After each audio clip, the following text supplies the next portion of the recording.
I don't ever slow up, no I don't take shit. I got no love for the fakeness. If you wanna play tough and wanna hate this, I'll always show up. I don't ever slow up, no I don't take shit. I got no love for the fakeness. If you wanna play tough and wanna hate this, I'll always show up.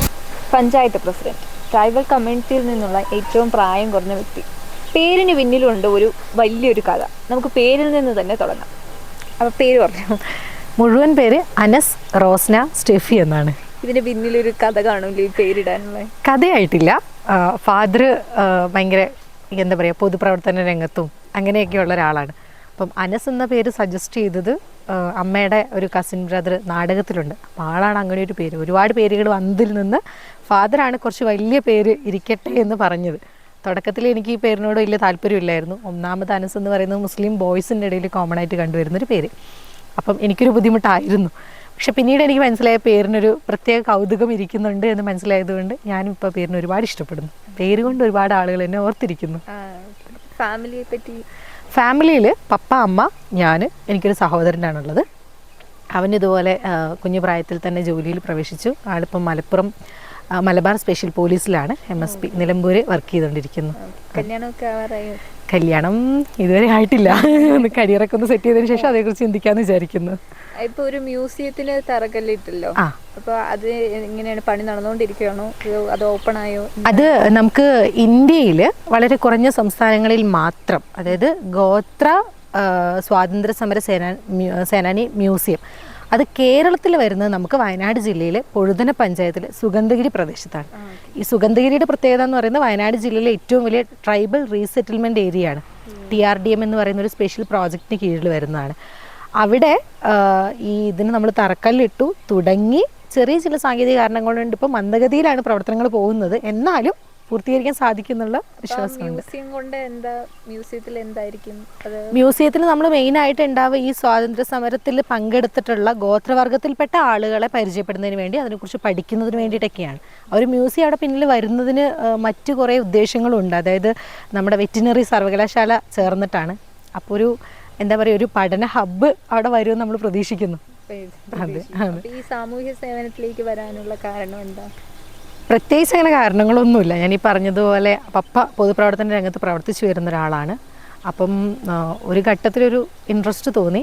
ഞാൻ പ്രതിനിധീകരിക്കുന്ന പാർട്ടിയുമായിട്ട് സംസാരിച്ചു. Party എനിക്കതിനുള്ളൊരു അവസരം തന്നു.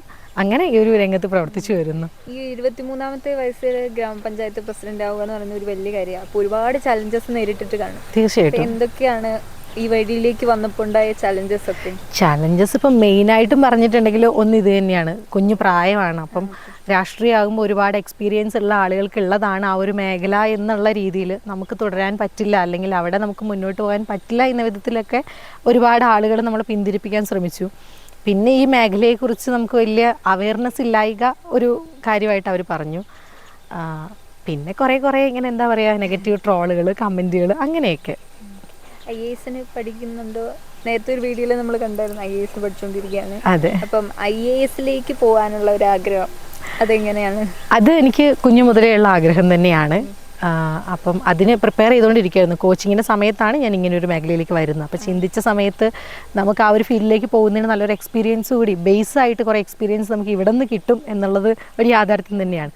അപ്പം അത് UPSCക്ക് ഇനി ഇതിന് ശേഷം പ്രിപ്പയർ ചെയ്യാമെന്ന് വിചാരിക്കുന്നു. കളക്ടറായി കഴിഞ്ഞാൽ ആദ്യം ചെയ്യാൻ പോകുന്ന കാര്യം എന്തായിരിക്കും? IAS എന്ന് പറയുമ്പോൾ കളക്ടർ മാത്രമല്ല, നമുക്ക് കുറേ മേഖലകളുണ്ട്. അപ്പം കളക്ടറായിട്ടാണ് വരുന്നതെങ്കിൽ എനിക്ക് എന്താ പറയുക, അങ്ങനെ നമ്മൾ പ്ലാൻ ചെയ്തിട്ടൊന്നുമില്ല. പക്ഷെ നമ്മളിങ്ങനെ കുറേ കളക്ടർമാരെ കാണുമ്പോൾ നമുക്കറിയാമല്ലോ അവരെന്തൊക്കെയാണ് ചെയ്യുന്നത് എന്ന്.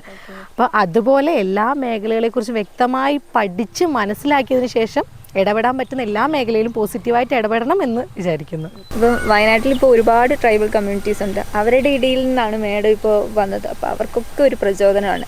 അപ്പോൾ അവരോട് ഇനിയും മേഡത്തിൻ്റെ പാത പിന്തുടരാനും ഇതിന് മുകളിലെത്താനും ഒക്കെ ആഗ്രഹിക്കുന്ന ഒരുപാട് പേരുണ്ട്. തീർച്ചയായിട്ടും. അവരോട് എന്താണ് പറയാനുള്ളത്? ഇപ്പം എന്നെക്കാളും വലിയൊരു ഇൻസ്പിറേഷൻ നമുക്ക് വയനാട് ജില്ലയിൽ പൊഴുതന പഞ്ചായത്തിൽ ഉണ്ട്. അത് നമ്മുടെ IAS ശ്രീധന്യ ചേച്ചിയാണ്.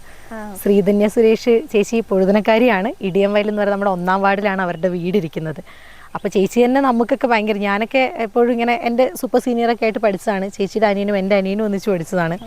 അപ്പം നമുക്ക് അവരൊക്കെ ഭയങ്കര ഇൻസ്പിറേഷനാണ്. അപ്പം പറയാനുള്ളത് എന്താണെന്ന് വെച്ച് കഴിഞ്ഞിട്ടുണ്ടെങ്കിൽ വരണം, ഒരുപാട് ആളുകൾ വരണം. പൊതുവേ ട്രൈബൽ കമ്മ്യൂണിറ്റിയിലുള്ള ആളുകൾ അല്ലെങ്കിൽ കുട്ടികൾ പഠിച്ചു വരുന്ന കുട്ടികൾ ഇതിനോടൊന്നും താല്പര്യമില്ലാത്ത കുട്ടികളാണെന്നാണ് പറയുക. പക്ഷേ അങ്ങനെയുള്ള കുട്ടികൾ, കഴിവുള്ള കുട്ടികളും നമുക്കിടയിൽ ഉണ്ടെന്നും നമുക്കത് ചെയ്യാൻ പറ്റുമെന്നും കാണിച്ചു കൊടുക്കണം. അതിന് കിട്ടുന്ന അവസരങ്ങൾ എന്താണെങ്കിലും അത് ഉപയോഗപ്പെടുത്തണം എന്ന് തന്നെയാണ് അവരോട് പറയാനുള്ളത്. ഒരുപാട് പേരുണ്ടെന്ന് നമ്മൾ പറഞ്ഞു. അപ്പോൾ അവരുടെ പ്രതിനിധി എന്ന നിലയിൽ മാഡത്തിനിപ്പം എന്താണ് സമൂഹത്തോട് പറയാനുള്ളത്?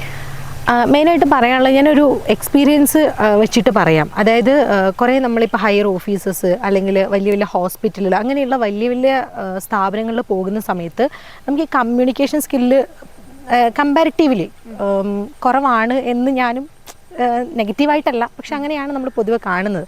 അപ്പോൾ ആ സമയത്ത് പലപ്പോഴും സംസാരിക്കാൻ, അതായത് പ്രോപ്പറായിട്ട് കാര്യങ്ങൾ കമ്മ്യൂണിക്കേറ്റ് ചെയ്യാൻ പറ്റാത്ത സാഹചര്യങ്ങൾ ഞാനും പലപ്പോഴും ശ്രദ്ധിക്കപ്പെട്ടിട്ടുണ്ട്.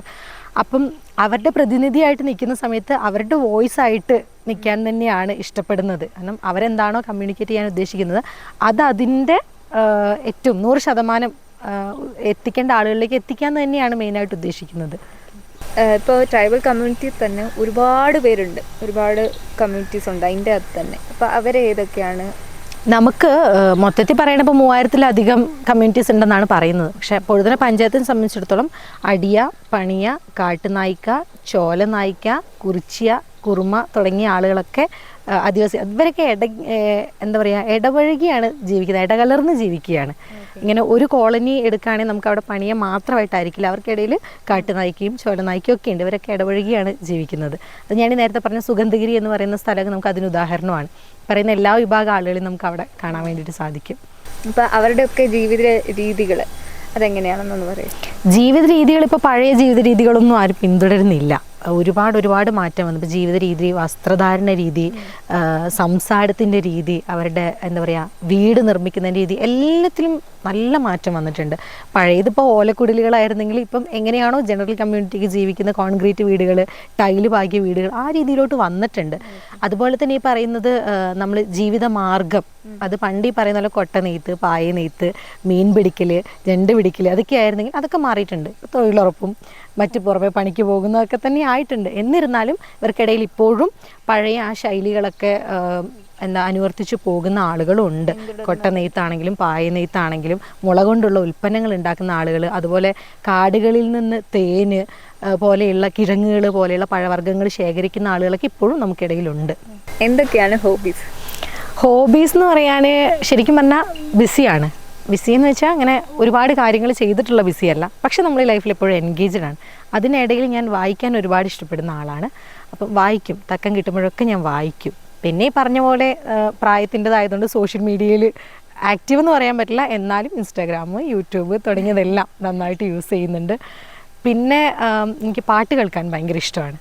അപ്പം നന്നായിട്ട് പാട്ട് കേൾക്കും. പാട്ട് പാടുമോ? ഇല്ല, പാട്ട് പാടില്ല. അനിയും നന്നായി പാടും, ഞാൻ പാടില്ല. വേണമെങ്കിൽ പാടാമെന്ന്, പക്ഷെ അത് പണിയാകും. അത് തന്നെ മെയിനായിട്ട് ഇതൊക്കെ തന്നെയാണ്. സമൂഹത്തോട്, ഈ പുതുതലമുറയോട് എന്താ പറയാനുള്ളത്? ഞാൻ അധികവും ഈ കുട്ടികളുമായിട്ട് ഇൻട്രാക്ട് ചെയ്യാൻ കിട്ടുന്ന സാഹചര്യങ്ങളിലൊക്കെ അവരോട് പറയാറുള്ളൊരു കാര്യമാണ്, ഇന്ന് നമ്മുടെ മുന്നിൽ അവസരങ്ങൾ ഒരുപാടാണ്. അത് പോസിറ്റീവായിട്ട് നെഗറ്റീവായിട്ടുള്ള ഒരുപാട് അവസരങ്ങളുണ്ട്. അപ്പോൾ എപ്പോഴും നമ്മൾ ചൂസ് ചെയ്യുന്നത് പോസിറ്റീവായിട്ടുള്ളതായിരിക്കുക. അതുകൊണ്ട് എന്താ പറയുക, എനിക്കാണെങ്കിലും എൻ്റെ ചുറ്റുമുള്ള ആളുകൾക്കാണെങ്കിലും എന്തെങ്കിലും ഒരു പോസിറ്റീവായിട്ട് കൊടുക്കാൻ കഴിയുന്ന ആളുകളായിട്ട് വളർന്നു വരണം. അങ്ങനെയാണെങ്കിൽ ഇപ്പം എന്താ ഈ തലമുറ വളർന്നു വരുമ്പോൾ ഒരു നല്ല നാളെ എന്ന് പറയണമെങ്കിൽ ഇന്നത്തെ കുട്ടികൾ ആ പോസിറ്റീവായിട്ടുള്ള വഴിയിലൂടെ കടന്നു വരണം. മെയിനായിട്ട് അത് തന്നെയാണ്. ഇപ്പോൾ സോഷ്യൽ മീഡിയയിലൊക്കെ ഒരുപാട് അവസരങ്ങളാണ്, എല്ലാം ഡിജിറ്റലൈസ്ഡ് ആയിക്കൊണ്ടിരിക്കുകയാണ്. പക്ഷെ അവിടേക്ക് ഈ പറയുന്ന പോലെ എവിടേക്കോ കുറച്ച് മായാവലയങ്ങളും ഉണ്ട്. അപ്പോൾ അതിനെ പോസിറ്റീവും നെഗറ്റീവും തിരിച്ചറിയാൻ വേണ്ടിയിട്ട് ശ്രദ്ധിക്കണം. എപ്പോഴും ആ കുട്ടി എങ്ങനെ പോസിറ്റീവാണ് എന്ന് പറയുന്ന രീതിയിലേക്ക് നമ്മുടെ ലൈഫ് കണ്ടിട്ട് എപ്പോഴും മറ്റുള്ള ആളുകൾ പോസിറ്റീവായിട്ടായിരിക്കാൻ വേണ്ടി നമുക്ക് എന്ത് ചെയ്യാൻ പറ്റും, ആ വഴിയിലൂടെ പോകുക എന്നാണ് പറയാനുള്ളത്. അപ്പം നമ്മുടെ അടുത്ത് കുറച്ചധികം നേരം സംസാരിച്ചു. ഒരുപാട് പേർക്ക് ഇൻസ്പിറേഷനാണ് മാഡം. അപ്പം ഭാവിയിൽ IAS ഒക്കെ എഴുതിയെടുത്ത് നല്ലൊരു നിലയിലെത്തട്ടെ എന്ന് ആശംസിക്കുന്നു. Thank you.